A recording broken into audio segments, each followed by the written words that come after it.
everyone. This is Josh from Frediverse.com. I'm up here in central New Jersey with Danny and Jim from Sommatone Amps. Hey guys. Hey.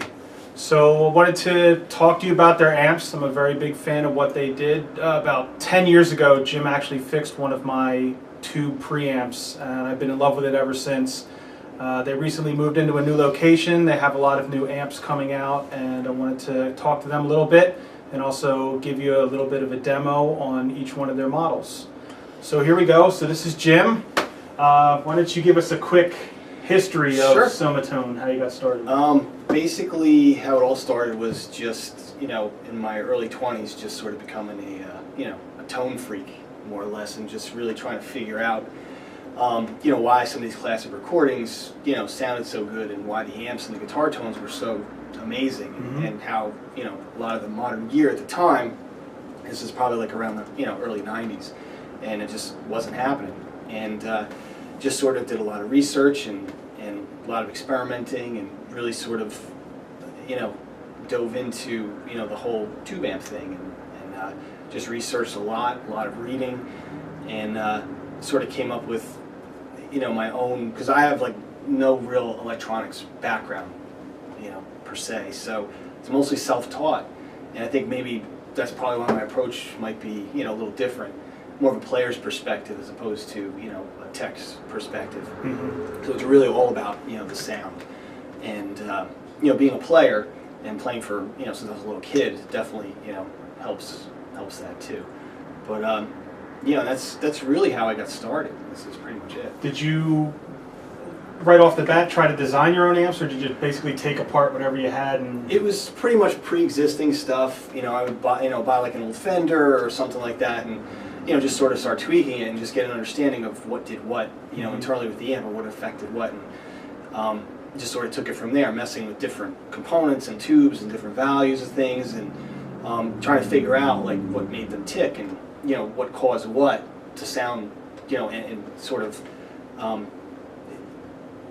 basically what component would affect the tone in what way, basically, just sort of going through, an amplifier like that. When did you decide that you wanted to make your own amp from scratch as opposed to repairs? And basically, it was just, experimenting, and, I had this old solid state PV chassis lying around, and that was sort of like, well, let me punch this out, put some tube sockets in it, and drill it up, and let me build an amp here from scratch. And that's sort of, I guess, technically the first amp I ever built, and that amp is still in existence. How did it work out for you? Good. Actually, it sounds pretty cool. It was sort of my take on like an old Fender Vibroverb, with some tweaks to it, and some Hammond transformers and whatnot in it. But that was my first like real, ground up build. Up to that point, it was pretty much just tweaking, existing amps. And then I, started messing around with EL84 tubes a few years after that, and just found that I loved the sound of them. And that's sort of how I developed the Roaring 20, which is our, our first production amp. And it just sort of snowballed from there. It was just more designs, more ideas, and everything comes down to ultimately the sound is really the key thing. And everything we do is just about that. So we're not sold on a specific brand of part or transformer or speaker. Really, it just comes down to what our ears are telling us, and that's it. So which can be good and bad. We do get some slack for how come you guys aren't using Celestion speakers and this and that. I'm like, we're finding we like the Eminence speakers. So really, it just comes down to what we feel works for us and works for our amps and the types of sounds that we're sort of trying to achieve. Okay. Now, how did you get involved with Sommatone?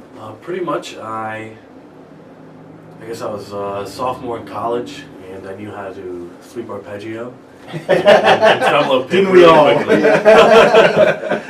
that was pretty much all I knew about guitars or amps or anything, pickups, and at that point I started getting really interested. I had a friend in college who was also getting really interested, and we were starting to geek out about those kinds of things, and I started calling up repair shops in New Jersey and just looking for places to apprentice and learn things, and luckily I called Jimmy, and it was the right time. He was looking for somebody new to come on board, and I had a lot of drive and you know, I really wanted to learn these things, and I started working with Jimmy then, and yeah, I guess just kind of, you know, he took me under his wing, and you know, I apprenticed under him for a while and kind of learned the ropes, and then I started going off on my own, being able to do repairs on my own, and then yeah, and then, you know, Jimmy started teaching me about amps, and I started, you know, learning how to do the amp repairs and all that, and How yeah. long's it been now? How many years you guys been together?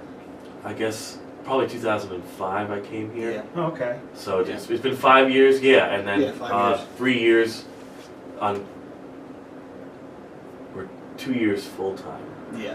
Last Yeah, that's about January. right. Too. Okay. Yeah, the, Yeah. the good promotion. yeah, exactly. Yeah. But yeah, and you know, Danny's been great. He's really got a knack for it. He's got a good ear. You know, especially, you know, he's, you know, technically he went to school for audio engineering, so you Yeah. know, it's perfect. You know, to have somebody on board like that where I can sort of bounce stuff off on him. Hey, what do you think about this? You know, so he's got a great ear, which is real helpful too. Definitely.